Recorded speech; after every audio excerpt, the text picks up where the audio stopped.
డబ్బు, అనారోగ్యం, ఉద్యోగం, వ్యాపారం, అప్పులతో బాధపడుతున్నారా? మీకోసమే లాంచ్ యువర్ ఫ్యూచర్ ప్రోగ్రామ్.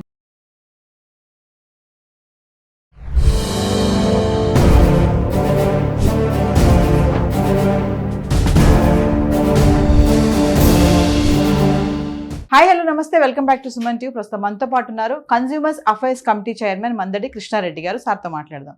నమస్తే సార్. నమస్తే అమ్మా. సార్, మరి పహల్గామ్ ఇన్సిడెంట్ తర్వాత మరి ఇప్పుడు పాకిస్తాన్పై భారత్ ఏ టైంలోనైనా దాడి చేయొచ్చు అనే నేపథ్యంలో కొన్ని అంచనాలు ఉన్నాయి. మరి మాక్ డ్రిల్ మనము చేయాలి మే 7వ తారీఖున అంటున్నారు. అదొక నోటీస్ కూడా వచ్చింది. అసలు మాక్ డ్రిల్ అంటే ఏంటి? అంటే యుద్ధానికి వెళుతున్నటువంటి వారికి మరి పౌరులకు కానీ వీళ్ళు ఎలా రెడీగా ఉండాలి, అలర్ట్గా ఎలా ఉండాలి, రక్షణ చర్యలు ఏం తీసుకోవాలి అనే దానిపైన మాక్ డ్రిల్ అంటారు కదా, ఒకసారి దాని గురించి. పహల్గామ్ సంఘటన తర్వాత భారతదేశం ఒక్కటొక్కటిగా పాకిస్తాన్కి ప్రపంచ దేశాలు ఎక్కడి నుంచి కూడా సహాయం అందకుండా ఆర్థికంగా దిగ్బంధంలో పెట్టే ప్రయత్నం, అలాగే సింధు నది జలాలు అందకుండా చేసేటువంటి ప్రయత్నం, దాంతోపాటుగా మన యుద్ధ నైపుణ్యాన్ని పెంచుకోవడం, కొన్ని యుద్ధ నౌకలు కూడా రష్యా నుంచి ఎప్పుడో ఆర్డర్ ఇచ్చినటువంటి దాన్ని ఇప్పుడు వెంటనే తెప్పిస్తున్నారు. ఒక 2-3 రోజుల్లో అది మనకు రష్యా నుంచి జలాంతర్గామి రాబోతోంది. అది చాలా పవర్ఫుల్ జలాంతర్గామి. అంటే 500-600 కిలోమీటర్ల దూరంలో ఉండేటువంటి దాన్ని కూడా కొట్టగలిగేటువంటి కెపాసిటీ ఉంటుంది దానికి. అందువల్ల ఇలాంటివన్నీ అన్ని రకాల ప్రయత్నాలు చేస్తుంది ఒకవైపున. అలాగే మన విదేశాంగ నీతితో కూడా అనేక దేశాలను సంప్రదించడం, వాళ్ళ యొక్క పూర్తి సహకారం మనకే దొరికేట్టు చేయడం, పాకిస్తాన్కి ఏమాత్రం సహకారం ఇవ్వకుండా, వాళ్ళకు ఆయుధాలు సప్లై కాకుండా, ఆర్థికంగా కూడా వాళ్ళకి డబ్బులు అందకుండా ఇలా అనేక రకాల ప్రయత్నాలు చేస్తోంది.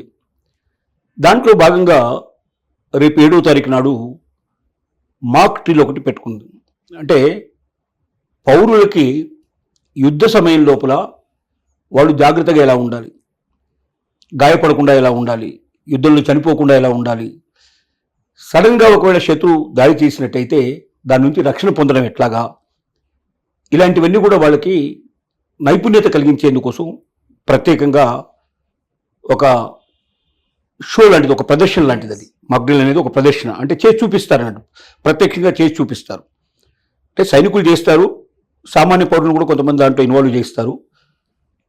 సహజంగా ఏంటంటే యుద్ధ టైంలో రాత్రిపూట ఎక్కువ దాడి జరుగుతాయి, డే టైంలో దాడులు జరగవు. ఎందుకంటే డే టైంలో కనబడితే వెంటనే విమానాన్ని పేల్చిపారేసే, రాకెట్లను పేల్చిపారేసే అవకాశాలు ఉంటాయి. కాబట్టి సహజంగా రాత్రిపూట ఎక్కువగా గురి చూసి వేసే ప్రయత్నం చేస్తారు. ముఖ్యంగా ఎక్కడైతే ఆయుధ కర్మాగారాలు ఉన్నాయో, లేక రీసెర్చ్ సెంటర్స్ ఉన్నాయో, ఇప్పుడు మన దగ్గర DRDO ఇట్లాంటివన్నీ ఉన్నాయి మన దగ్గర. అలాంటివి ఏదైతే డిఫెన్స్ సంబంధించినటువంటి ఉన్నాయో కర్మాగారాలు ఎక్కడ ఉంటాయో, ఆయుధ కర్మాగారాలు, రీసెర్చ్ సెంటర్, ఇట్లాంటి వాటి మీద ఎక్కువ దాడులు జరుగుతాయి. డ్యామ్స్, ఎక్కడైతే నదుల డ్యామ్స్ ఉంటాయో డ్యామ్స్ను కొలగొట్టే ప్రయత్నం చేస్తారు. తర్వాత ఏదైనా ఐకానిక్ బిల్డింగ్స్ ఏమైనా ఉంటే వాటిని కొలగొట్టే ప్రయత్నం చేస్తారు. జనసమూహాలు ఎక్కువగా ఉండేటువంటి దాంట్లో ఎక్కువగా నష్టపరిచేటువంటి ప్రయత్నాలు చేస్తారు. ఇలాంటివన్నీ జరుగుతుంటాయి. దీనికి గాను ఒకటి, పౌరులు ఆ టైం లోపల ఎలా ప్రవర్తించాలి, ముఖ్యంగా ఒకవేళ ఏదైనా రహస్య ప్రదేశానికి వెళ్ళి దాక్కోమని చెప్పినట్టయితే, లేదా సిగ్నల్ ఎట్లా ఇస్తుంది, ఎట్లా గవర్నమెంట్ ఏ రకంగా సిగ్నల్స్ అందజేస్తుంది. రెండోది, రాత్రిపూట లైట్లన్నీ ఆర్పేయాల్సిన పరిస్థితి ఉంటుంది. ఎప్పుడైతే యుద్ధం ఆ ఏరియాలో జరుగుతుంది కంపల్సరీగా అనుకున్నప్పుడు రాత్రిపూట ఏ ఒక్క దీపం కూడా ఉండడానికి వీల్లేదు. అలాగే ఇన్వర్టర్స్ మొత్తం బంద్ చేయాలి, అలాగే జనరేటర్స్ అన్ని ఆపేసేయాలి. అంటే వెలుతురు అనేది కనబడితే, అక్కడ వెలుతురు కనబడుతుంటే వెంటనే బాంబు పడే అవకాశాలు ఉంటాయి, ప్రమాదం ఉంటుంది. ఎందుకంటే ఆ రకంగా ఆ రాత్రిపూట అంతా చీకటిమయం అవుతుంది. కాబట్టి ఎక్కడ వేయాలి బాంబు అన్నప్పుడు, ఓహో ఇక్కడ జనసంచారం ఉంది, లేదా ఇక్కడ ఏదైనా ఇంపార్టెంట్ ఏదో ఉందని కొట్టేయడానికి అవకాశాలు ఉంటాయి. కాబట్టి పూర్తిగా చీకటి అయిపోతుంది. చీకట్లో ఎలా తడుముకుంటూ వెళ్లాల్సిన పరిస్థితి ఏంటి, అంతకుముందే ఎలా రీచ్ అవ్వాలి మనం, ఎందుకంటే గవర్నమెంట్కి ఏ రకమైన సిగ్నల్స్ ఎలా అందుతాయి, ఆ సిగ్నల్స్ తగ్గట్టుగా మనం ఏ రకంగా ప్రవర్తించాలి, బంకర్స్ కానీ లేకపోతే ఏదైనా రహస్య ప్రదేశాలు దాచుకోవడం ఎట్లాగా, ఆ ఏరియా లోపల ఏ ప్రదేశాలు ఉండే అవకాశాలు ఉన్నాయి, ఇలాంటివన్నీ కూడా వాళ్ళకి విపులంగా తెలియజేసేదాన్ని మాక్ డ్రిల్ అంటారు. ఈ మాక్ డ్రిల్ సహజంగా యుద్ధం తప్పని పరిస్థితులు ఏర్పడ్డప్పుడు, అంటే ఇంకా యుద్ధం రాబోతుంది అనుకున్నప్పుడు మాత్రమే మాక్ డ్రిల్ నిర్వహిస్తారు. సరిగా లేకపోతే మామూలు టైంలో నిర్వహించేటువంటి కాదు ఇది.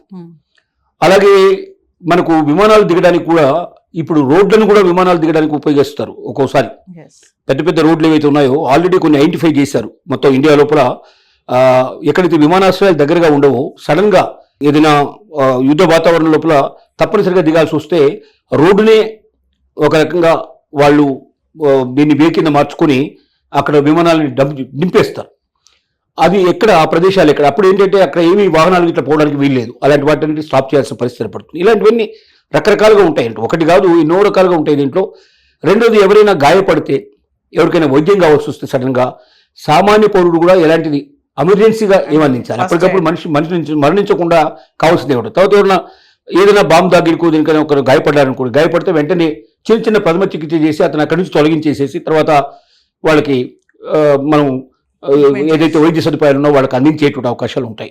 ఇలాంటివి అనేక రకాల జాగ్రత్తలు ఎలా తీసుకోవాలి, ఎలాగా యుద్ధం నుంచి మనం రక్షించుకోవాలి, ఇతరులను ఎలా రక్షించాలి, గాయపడే వాళ్ళకి ఎలా చికిత్స ఎట్లా అందించాలి, అసలు యుద్ధం ఎలా వస్తుంది, ఎలాంటి బాంబులు పడతాయి, ఎలాంటి బాంబులు పడితే ఎలాగ ఉంటుంది, బంకర్స్ అంటే ఏమిటి, ఇట్లాంటివన్నీ కూడా రకరకాలుగా ఎక్స్ప్లెయిన్ చేస్తూ పూర్తి వివరంగా వాళ్ళకి అర్థమయ్యేటట్టుగా ఒక ప్రదర్శన కూడా ఏర్పాటు చేసి ఆ ప్రదర్శన ద్వారా మొత్తం తెలియజేస్తారు. అంటే ఏ బాంబుకు ఎంత శక్తి ఉంటుంది, అది ఎలాంటి పరిస్థితి పడుతుంది, ఎంత దూరంలో అది వ్యాపించే అవకాశం ఉంటుంది, ఎంత దూరంలో దాని ప్రతిఘటన అంటే మనుషుల మీద దాని ప్రభావం ఉంటుంది, ఇలాంటివన్నీ కూడా ఎక్స్ప్లెయిన్ చేసి చెప్తారు.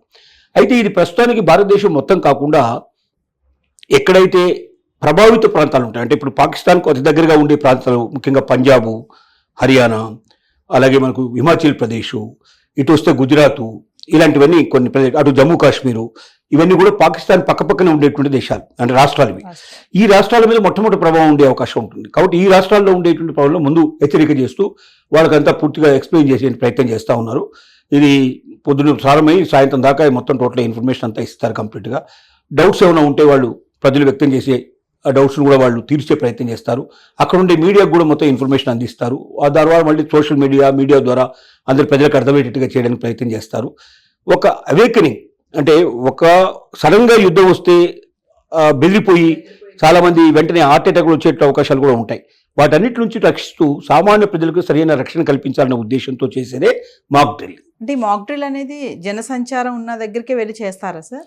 జనాల్ని పిలుస్తారు, జనాలను చైతన్యం కలిగించడమే దాని ముఖ్య ఉద్దేశం కదా. కాబట్టి ముందుగానే అక్కడికి అందరూ వచ్చేటట్టు చేస్తారు. మాక్సిమం ఆ రోజు సెలవు ప్రకటిస్తారు, ఆ ఏరియాలో అంతా ప్రజలంతా వచ్చేట్టు చేస్తారు, మీడియా అంతా వచ్చేట్టు చేస్తారు, అఫీషియల్స్ అంతా వచ్చేట్టు చేస్తారు, అక్కడ ఉన్న లోకల్ పోలీస్ అంతా వచ్చేట్టు చేస్తారు. తర్వాత అక్కడ ఉన్నటువంటి మనకు మన అన్ని చోట్ల మనకు మిలిటరీకి సంబంధించినటువంటి ఏరియాస్ ఉంటాయి, కంటోన్మెంట్ ఏరియాస్ ఉంటాయి, ప్రతి రాష్ట్రంలో ఉంటాయి.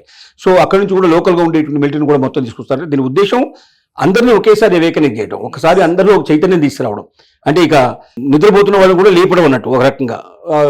మీరు మైమర్చిపోకండి, మీరు ఆడమర్చి ఉండకండి, మీరు ఎప్పుడు కూడా ఒక రకంగా ఫ్లోలో ఉండండి, ఏ క్షణంలో అయినా యుద్ధం వచ్చే అవకాశం ఉందని చెప్పడం దాని ముఖ్య ఉద్దేశం. ముందు జాగ్రత్తగా ఉండాలి, వెంటనే మళ్ళీ కంగారు పడిపోయి మీరు అన్నట్టుగా ఆ టైంలో టెన్షన్ పడిపోకుండా ఉండడం కోసం ఈ మాక్ డ్రిల్ అనేది.